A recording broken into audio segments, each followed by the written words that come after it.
The people I'm always most impressed with are the people that keep challenging themselves, regardless of what they've achieved in the past. You have made this film A Private Life, which is in French. Yep. And your character is speaking fluent French the entire time in the movie. And I'm not going to take on that challenge, if you don't mind. Okay. I'd be there listening to, who is it? Ritz or something. Yeah. Duolingo? Duolingo. Yeah. I'd be like on headsets on Duolingo. I'm stunned by this challenge. And you have said, I didn't realize that this is a part of your career I did not know about, that you have been really immersing yourself in French culture for a big part of your life. Yeah. I had a French education. So at 9 years old, my mom kind of dropped me into a French immersion school. At the time, it was the 70s, and she had never traveled anywhere. And she took one trip to France, like a bus tour, a touristy bus tour.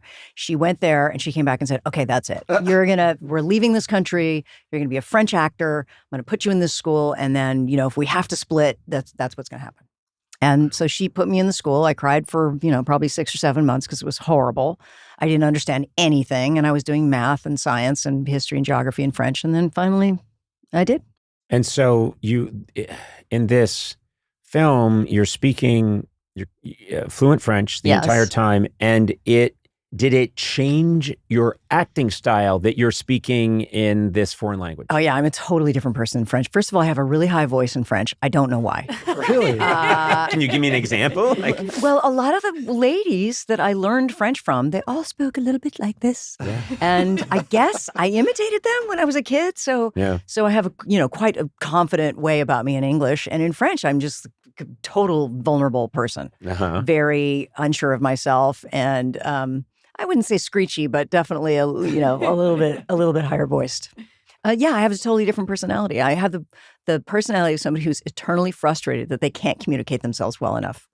I swear to God, if I do speak some Spanish, and I like to break it out every now and then. Oh, nice. And I was using it, I try and use it as much as I can in Los Angeles, where there's a lot of opportunities to do it. It doesn't always go very well, but I like to try.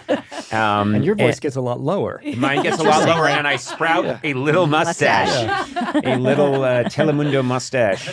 But I know that there's a rhythm to these languages, and you start to behave a little differently.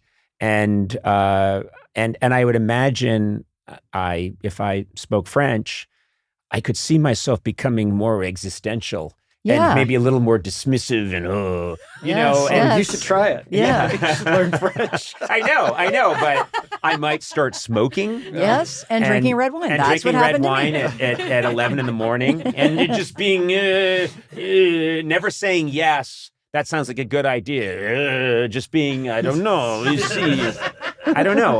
But I do think that different languages. Yeah, that's true. Yeah. I'm playing an expatriate in the movie. So there's something about that, people that leave everything behind and they say, my whole identity, everything that I am, my past, my family, everything about me that I've always considered as me, I'm going to leave that behind. I'm going to break out and be a brand new person. And in some way, very often, expatriates choose some fantasy version of what it would be like to be a French person. Yeah. Suddenly they're wearing a beret and their house is right on one of those lovely parks, and they start telling you they're on vacation and that they can't do things. I thought that was an interesting thing to explore. Like, who wants to erase their past and become this new fantasy? And what happens when you do that? How do your relationships suffer? And do you become... I think the irony is, and the film does have a lot of comedy to it, the irony is that this psychoanalyst, very Freudian psychoanalyst, which we make a lot of fun of her because of that, goes on this murder investigation thinking that her patient's been killed, potentially, and then very quickly realizes, oh no, she's just investigating herself. So she kind of goes on through hypnosis and a number of things and starts realizing, that maybe she's not a great mom, and that she, there's parts of her relationship with her ex that she still has questions about. So it's more of a self-discovery movie than it is a murder mystery. What's the longest time you've ever spent living in France or a foreign country? Because that's a little bit of it's a common dream, but I've always thought I would like to live in Paris for a year or London for a year or Dublin for a year and just immerse myself in being someone slightly different. You get to be a different person when you're in another country. Well, you get to do that when you're on location as an actor, because when you're on location as an actor, you're usually there for 3.5 months. If you're a director, you're there for at least 6 months. If you're doing a limited series like True Detective, I was there for 7 months, but the director was there for 1.5 years in Iceland, Reykjavik, Iceland. So, you get to become this brand new person that's obsessed with something.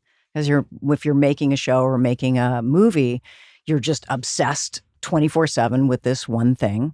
And it's every bit of energy that you have is put into this one thing. And that's how I like to live. I mean, I do these travel shows and I get to go someplace for usually about 10 days.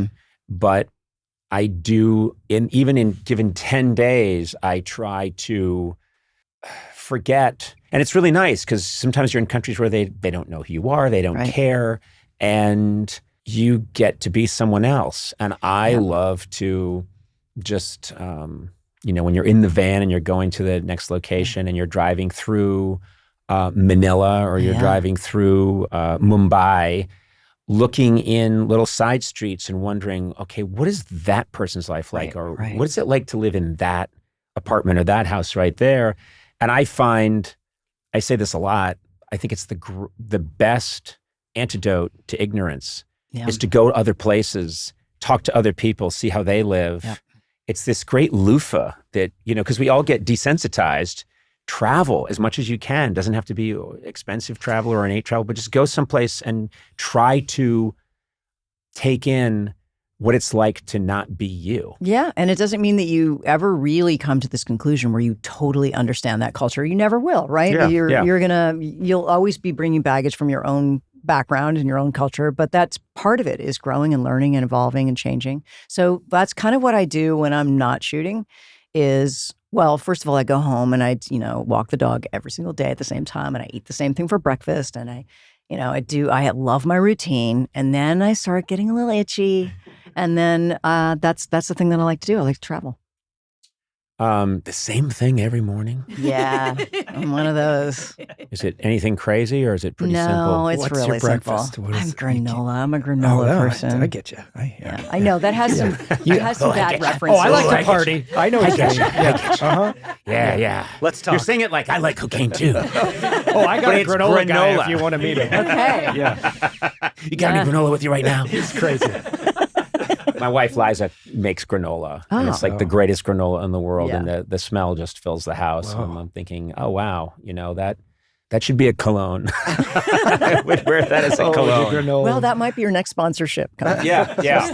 Conan granola, and it kind of there's a ring to it. Yeah, Conan granola. Conan granola. Right after we sell the pomade, the Conan pomade. Yeah. We're gonna do that because that's gonna be a real money maker. Conanola. What? Conanola? You okay? I messed it up. I don't think so. I was trying to there are no combine mistakes. granola Own with it. Conan. What? You should own it. There are no mistakes. Okay, I was trying to combine Conan with granola, and it didn't go well, so I'm sorry. Conanola. Never call out a mistake. Okay. All right. Conanola. Say I killed it. That's what show business is. Yeah, that's right. The biggest mistake all those years of doing a late night show that I ever saw was a guest would come out and it's going okay. And then the guests would inevitably, like maybe 3 minutes in or 4 minutes, if they hadn't been to the rodeo before, they would say, I'm sorry, this is just terrible. And the whole audience would say, I could see them, they would completely lose the audience. Because the audience would say, we've just been told this isn't good. Right. And I would think to myself, don't ever tell them this isn't good. But Conanola was bad. Terrible. Yeah, it was bad. Absolutely terrible. And I'm glad it was the only thing you chimed in with today. I was saving it.